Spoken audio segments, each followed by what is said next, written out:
Mayor Dave Bing presented his $1 billion budget today, and it reveals the city's budget deficit is growing from $327 million to $380 million. Also under the budget, $4 million in cuts to city council, and employees will be asked to pay 33% of their health care expenses. 7 Action News reporter Jim Kirchner joins us now from City Hall tonight. Jim, are these cost increases set?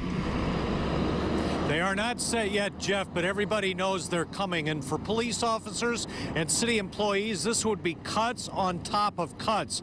So we heard something we don't normally hear at City Hall today from police officers in life and death terms, a message well above the numbers and potential layoffs. While some are fighting for their existence, for their very existence, others are fighting for their lives. He's talking about last Tuesday here when 2 Detroit cops close in on a murder suspect who opens fire. The suspect is killed. One cop is shot in the leg, the other in the head. He remains in critical condition. The likelihood of his career being over, I can tell you, is strong. I'm sure, knowing that young man, that he enjoyed this job. Union contracts and additional health care costs for employees are uncertain, especially with the emergency manager. Trying to negotiate a contract to sustain simple benefits that we have, unconscionable. He should walk in my shoes. What I have to deal with from a citywide standpoint daily is unconscionable. The mayor had finished and left his part of the budget discussion with the city council when the sergeant spoke. If public safety is first and foremost, and that's all we hear from the preachers, from the statements, from the speeches, if it's really foremost, make it foremost. We have to make informed decisions. And, you know, it's hard to stand before you and say, I want to protect all of those city employees at the expense of the 700+ people in this city. You know, it's a tough balancing act. So yeah, this is tough on both sides, but for the men and women who put their lives on the line, and we had that reminder from last week, they're putting their message on the line here for you tonight. We're live downtown. Jim Kirchner, 7 Action News. Okay, Jim, I have a question. The city council members, if they didn't like this idea, do they have any recourse, or do they just have to live with it? They're going to have to live with it, and it's going to have to come out in this budget process, which just starts today, will take place over the next several weeks. Plus, these police officers are worried about their contract talks coming up this summer. Absolutely. Right. Thanks a lot, Jim. Thank you, Jim.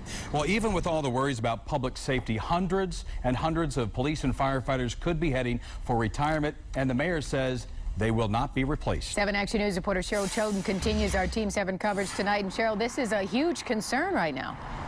Absolutely, Carolyn. A concern to the people in the neighborhoods, a concern to the police and fire unions. The thought that upwards of 600 positions wouldn't be filled, they're worried about that.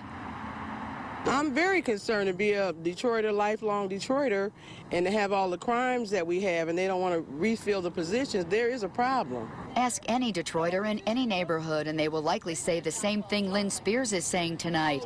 She wants to feel safe in her neighborhood and wants as many police officers and firefighters as possible. But the mayor in his budget proposal today is saying that the positions of 200 to 500 Detroit police officers who will be eligible to retire and 150 possible fire department retirees will not be filled. People say with crime out of control and fire filling the night skies over Detroit way too often, public safety should be the #1 concern. And the president of the Police Officers Union feels the same way. It's definitely a shot in the gut. It's, we're already fighting a very tough battle here with regard to the crime rate in the city of Detroit. And to hear that that battle is about to become harder for our members, it's definitely a very jagged pill to swallow. I just hope that we have, response teams that's ready, with the adequate equipment and the different things that the community needs. I know things are going bad for the city as well as for the people that live in the city. So I'm just praying whatever will be. Whatever happens, it will be for the best. Now, people say they're also concerned about 911 being staffed properly. They say it takes too long to answer, it takes too long to respond. Concerned about that. One thing that everyone does seem happy about, in the mayor's proposed budget, he's calling to hire 40 new EMTs, EMS, paramedics, and everyone seems happy about that. But as for those cuts, and as for not filling the retiree positions, again, great concern about that. Only proposals right now. Reporting live in Detroit, I'm Cheryl Choden, 7 Action News. All right, thanks a lot, Cheryl.